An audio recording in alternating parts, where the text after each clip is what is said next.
Welcome to Homeschool Nolan, here to help you navigate learning in the digital age. In my previous video, I shared some thoughts on choosing the right college major. Today, I'd like to go beyond that and talk about 3 of the most useful courses I took in college while an undergrad at Princeton during the 90s.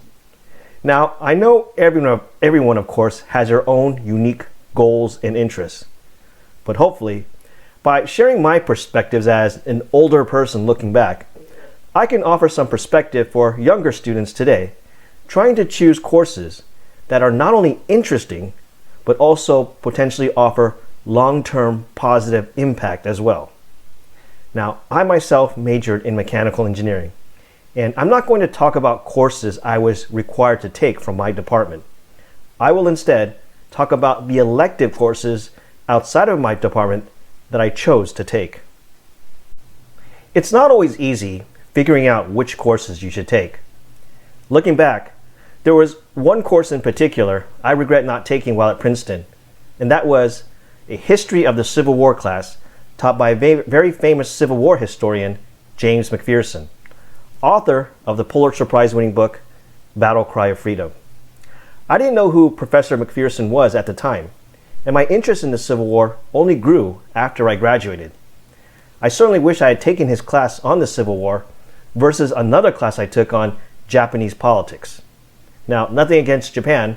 Japan is a wonderful country. But I took that class back in the 90s because as a child who grew up in the 80s, I kept hearing how Japan was a rising economic power that would one day literally own the United States.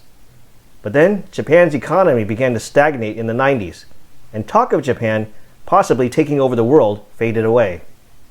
And while Japanese politics seemed like an interesting and relevant topic at the time, to me, it just doesn't seem that relevant anymore to anyone living outside of Japan. That said, there were 3 courses in particular I'm glad that I did take when I look back.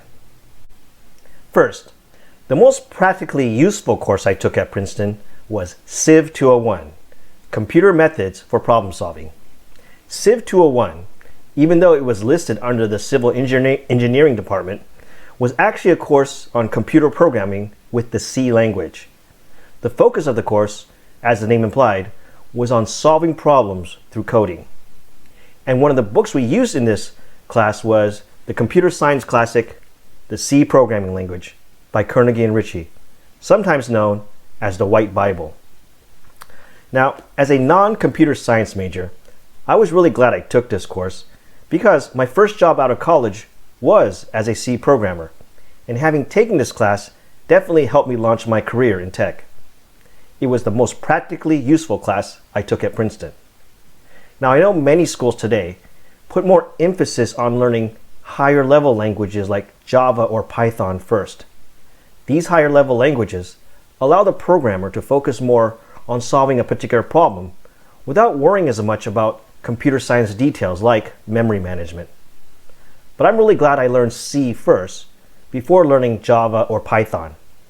That's because learning C gives you a better understanding of how computers actually work and makes it easier to pick up the higher level languages later. And because fewer students today are learning C, having this skill will also probably give you more job opportunities in the future if you decide to pursue your career in software development. The second most useful class I took was Principles of Finance. I still have my textbook here, published in 1992.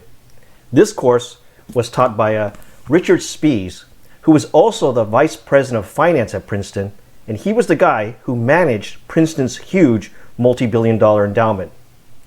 The reason I found this course so useful was because I never took any courses on finance or economics in high school, so I was quite ignorant about money and how to invest and manage it. The 2 things I remember most from this class till today is Spies telling us that $1 today is worth more than $1 tomorrow, and why pro quarterback Steve Young's $40 million contract wasn't really worth $40 million. Since taking this course, I've lived through at least 3 economic recessions and boom and bust cycles. I've seen the rise of tech bubbles and cryptocurrency. Fads come and go, and the world continues to evolve, but the principles of finance never change. Given how important finance is to just about everyone, I often wonder why more high schools don't teach courses on the principles of finance. So if you're a college student today who has yet to study this subject, I highly recommend you take an introductory course on the principles of finance. Another subject that wasn't taught in high school, but I got to study in college was the history of East Asia. Most secondary schools in America only emphasize European and American history. So I was excited that at Princeton, I finally got to take a 2-semester course that covered the histories of China, Japan, and Korea. Studying the history of East Asia is more relevant than ever given what's going on in the world. Because if you haven't noticed, China in particular has been in the news a lot lately. And oftentimes, many of us in the West who never studied Chinese or East Asian history have a hard time understanding events that are happening over there. But if you've studied the history of China and East Asia and know about major chapters such as the Opium Wars, Boxer Rebellion, the May 4th movement, war with Japan, the Cultural Revolution, and many others, then it puts today's events in broader historical context and gives you a better understanding of what is happening today and what might lie ahead. Studying histories and cultures different from the one you grew up in will also help you better appreciate the strengths and weaknesses of your own country. Hence, if you're like me and have only studied Western or American history through high school, I highly encourage you to take a course in East Asian Studies as well. By the way, if you're not in college today and you're looking for an online option to learn history, finance, or computer programming, check out study.com. Study.com has over 8,300 engaging educational videos for all learners, from elementary school all the way to college. I use it with my son, and we find it a great way to support homeschooling as well as supplemental learning. Use the coupon code HOMESchoolNolan and get 30% off the first 3 months. Check out study.com today. Sometimes I wish I could be a college student today and take courses from passionate professors on interesting subjects. If you're a student today, try to take advantage of opportunities that might not come up again after you graduate. But learning is, of course, a lifelong process.